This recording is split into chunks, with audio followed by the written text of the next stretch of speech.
Safety really affects every part of the car. We ensure that the vehicle will meet consumer requirements, and we strive for the highest standards such as a 5-star Euro NCAP, 5-star US NCAP, and IIHS Top Safety Pick Plus. You iterate thousands of times virtually, but it's not until it hits the wall that you know if it works or not.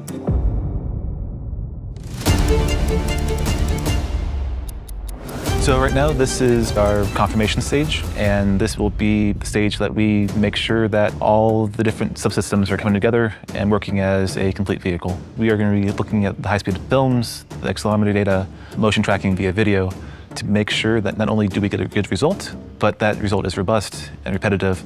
Really what we're looking for is to try to protect you in any situation that might come. When you look at the Gravity, we designed these crash rails to absorb energy and to initiate, cause folds, and then as it starts to collapse, each little fold is making you safer. Each fold gives more time that we can disperse that energy over a distance rather than an instantaneous impact.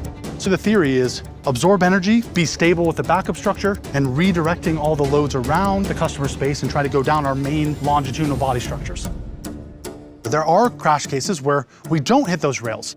Imagine this where you're driving and you have another vehicle which may have swerved towards you. We don't want to let the wheel and tire collapse into this hinge pillar still, because again, we haven't absorbed energy. So we're trying to glance off and protect the customer occupant area from wheel force.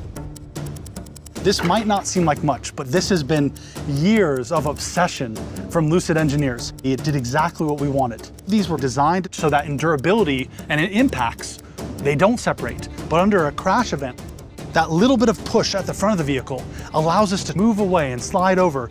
And we eject the wheel to the side so that you can glance off in these moments and be as safe as you possibly can be. And that's what we've achieved with this small overlap rigid barrier test.